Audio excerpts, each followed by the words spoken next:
Today's topic is father of chemistry, physics, biology, mathematics, computer, Urdu literature and English literature. क्योंकि ये वो subjects हैं जो कि एफएससी लेवल पर पढ़ाए जाए, और ये बहुत ही नाइंसाफ़ी है कि एक सब्जेक्ट जिसने वो बनाया है, जिसने उसकी बुनियाद रखी है, जिसने उसके फंडामेंटल्स दिए हैं, जिसने उसको पाला पोसा है, उसके बारे में आपको इल्म ना हो। तो इसलिए ये आज का लेक्चर जो है वो डिजाइन किया गया है। तो father of chemistry Jabir bin Hayyan है, जिनको यूरोप में जैबर कहा जाता है। जाबर बिन हयान कूफा में 722 में पैदा हुए और बहुत काम किया केमिस्ट्री के अंदर। इतना काम किया है कि शायद ही किसी और आदमी ने इतना ज्यादा काम किया हो।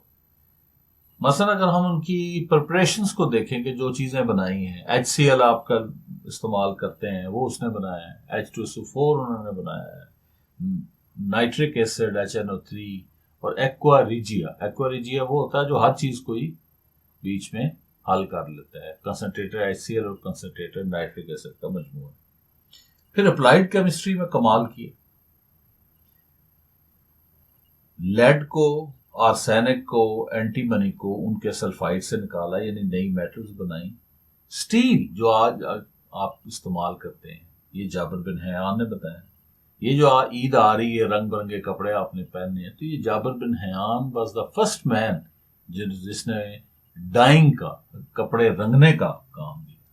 और फिर ईद पे लोगों ने जूतियां पहननी है, बड़ी अच्छी अच्छी पर्स पहनने हैं, ठीक है, बटुए रखने हैं। जितना लेदर है, लेदर की tanning, Jabir bin Hayyan was the first कि वो लेदर की टैनिंग उन्होंने बताई। फिर लोहा जो है उसको जंग लग जाता है और उसको कैसे रोकना है, ये भी जाबर बिन हयान का काम है। और बहुत सारी मेटल्स की वो रिफाइन करना, मेटल्स के अंदर बहुत सारी इंप्योरिटीज होती हैं, वो निकाली जाती है, और बड़े उस काम है। फिर लेबॉर्ट्री के अंदर जब आप यूज करते हैं तो बहुत सारे मेथड हैं, मसलन मेल्टिंग का जो प्रोसेस है, सब्लिमेशन है, आगे जाके आप पढ़ेंगे, क्रिस्टलाइजेशन है, एवेपोरेशन है, कैल्सिनेशन है। कैल्सिनेशन होता है किसी चीज को हाई टेम्परेचर पे जलाना। ये बहुत सारे मेथड जो हैं ये जाबर बिन हयान ने दिए। फिर उनकी जो किताबें थी वो बड़े अरसे तक यूरोप में पढ़ाई जाती थी।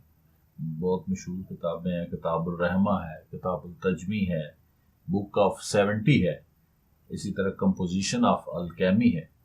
तो जाबर बिन हयान ने केमिस्ट्री में बहुत काम किया। और ये याद रहे कि जाबर बिन हयान जो है, उनको कुछ मसला इस तरह का था उस जमाने में, कुछ पॉलिटिकल मसला था, किसी एक जगह पे नहीं उन्होंने जिंदगी गुजारी। तो कुछ लोग उनके थे तो वो कभी एक जगह से दूसरी जगह, दूसरी जगह से तीसरी, अब भाग भाग के जिंदगी गुजारी है। और इस भागम भाग के अंदर उन्होंने इतना काम किया। और लोग कहते हैं कि अगर जाबर बिन हयान को पुरसकून रह के काम करने दिया जाता तो केमिस्ट्री का इल्म आज की निस्बत जो है वो बहुत ज्यादा एडवांस होता। दूसरे नंबर पे हमारे पास हैं जी father of physics. Father of physics जो है ये थोड़ा सा कंट्रोवर्शियल सा मसला है। कंट्रोवर्शियल तो नहीं कहना चाहिए, मसलन इसमें कोई क्लियर कट पहला शुरू में तो हमने यही पढ़ा था कि गलीलियो गलीली है, बाद में न्यूटन और आइंस्टाइन का भी नाम बीच में दाखिल किया गया है। तो गलीलियो गलीली जो है इसका बहुत कंट्रीब्यूशन है। ये बंदा जो था वो इटली का था और he was the first man जिसने बताया कि प्रोजेक्टाइल जो मोशन है पैराबोलिक होता है। माइक्रोस्कोप दरियाफ्त की, थर्मामीटर बनाया, एस्ट्रोनॉमिकल टेलीस्कोप जिसकी आजकल जो मॉडर्न वर्जन है वो हबल स्पेस है, ये भी गलीलियो गलीली ने सारा काम किया है। तो जब माइक्रोस्कोप बनाई है तो फिर माइक्रो ऑर्गेनिज्म भी देखें, और टेलीस्कोप जब बनाई है तो मून के ऊपर जो ब्लैक स्पॉट हैं वो इन्होंने इन्वेंट किए हैं, और इसी तरह डिस्कवर किए हैं, सॉरी। और इसी तरह सन स्पॉट, सूरज के ऊपर सन स्पॉट होते हैं, वो भी देखें। और प्रिंसिपल ऑफ पेंडुलम जो है वो दिया है। उसके बाद न्यूटन है। न्यूटन का आपने तो न्यूटन को सारे लोग ही जानते हैं, लॉ ऑफ मोशन दिए हैं, लॉ ऑफ ग्रेविटेशन दिए हैं। फिर डिस्पर्शन है कि वाइट लाइट जब प्रिज्म में से गुजरती है तो 7 कलर्स में चेंज हो जाती, तो ये भी न्यूटन का ही ये दिया हुआ काम है। और he invented calculus also. And then comes the father of biology. Father of biology is Aristotle. कोई क्वेश्चन करना चाहती है? अरिस्टोटल कहाँ से थे? Aristotle was a Greek scientist और यूनान के रहने वाले थे। अफलातून के शागिर्द थे और सिकंदर आजम अलेक्जेंडर द ग्रेट के ये उस्ताद थे। बहुत सारी फील्ड में काम किया अरिस्टोटल ने। उर्दू में तनकीद पे किताब है, बुद्दीका ही गालबन उसका नाम है। इसी तरह एस्ट्रोनॉमी में भी है, बहुत सारी जगह पे इनका काम है, फिजिक्स में, केमिस्ट्री में। लेकिन बायोलॉजी, चूंकि फादर ऑफ बायोलॉजी हैं तो बायोलॉजी के मैं एक दो काम आपको बता देता हूँ कि इन्होंने 500 एनिमल्स का जिक्र किया है। 500 एनिमल्स के ऊपर उन्होंने लिखा है और बहुत सारों को उन्होंने डायग्राम्स भी बनाई हैं। डिसेक्शन करते थे, करके तो उनकी फिर डायग्राम्स बनाते थे। और he was the first man जिन्होंने अंडे के अंदर जो चिकन का जो चिकन है उसकी जो एम्ब्रियो है उसकी डेवलपमेंट को बताया और अंडे के अंदर ही हार्ट को डिटेक्ट किया और हार्ट बीट जो है उसको महसूस किया और रिकॉर्ड किया। ये बहुत बड़ा काम था उस समय। फिर ये बायोजेनेसिस का भी जो थ्योरी है वो इनसे रिलेटेड है। इसके अलावा भी अरिस्टोटल के बहुत सारे काम हैं। Then there is a father of mathematics. Father of mathematics is Archimedes. Archimedes जो हैं ये ग्रीक थे और आर्किमिडीज हम जब लफ्ज़ इस्तेमाल करते हैं तो उसको हम अजीब सा लगता है, वैसे अर्शमीदस आमतौर पे हम इनको कहते हैं। तो इन्होंने लॉ ऑफ लीवर और पुली का जो कानून दिया है और उससे फायदा ये हुआ कि बहुत वजनी चीज़ों को अब बहुत थोड़ी ताकत के साथ जो है वो उठा सकते हैं। ज्योमेट्री पे इंतहा दर्जे का काम और इसी तरह इंटीग्रल कैलकुलस जो है वो बनाया, जो तो फिर उसके बाद 2000 साल बाद न्यूटन ने और ली ब्रेज ने उसके ऊपर जो है वो काम किया है। फिर हैं जी हमारे पास father of computer Charles Babbage. Charles Babbage जो है ये फर्स्ट मैन है। इनका तल्लक जो है ये भी इंग्लिश है, बरतानिया से इनका तल्लक है।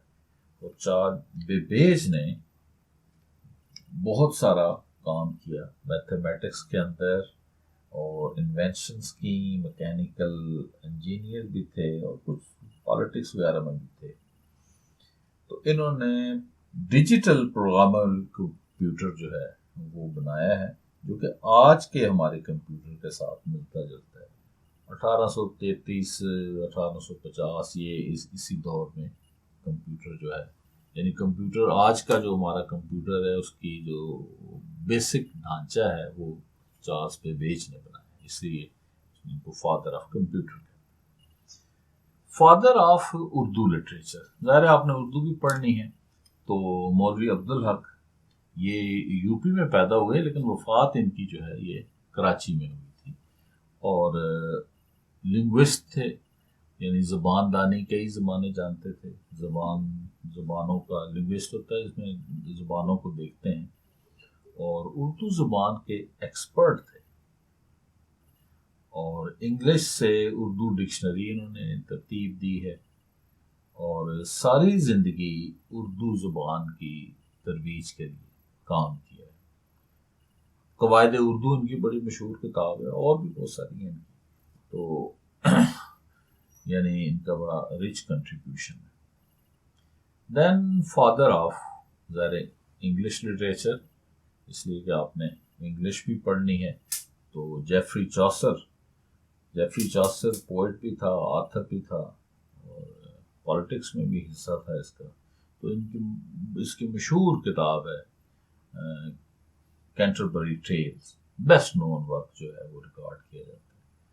मूवीज भी लिखी हैं, नाइट टेल बड़ी मशहूर है, द बुक ऑफ डचेस बड़ी मशहूर है, the legend of good woman बड़ी मशहूर है। और शायरी भी करते थे और साथ साथ प्रोज भी, यानी he was poet as well as author. तो और कोई क्वेश्चन करना चाहो आज के इस लेक्चर के मुतालिक, ताकि मैं इसको एक दो रिवाइज कर दूं।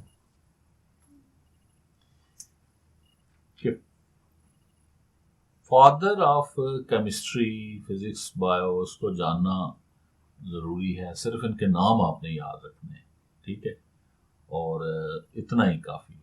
और एक दो काम अगर जहन में हो जाए तो इट इज़ टू पे ट्रिब्यूट टू दीस पर्सन।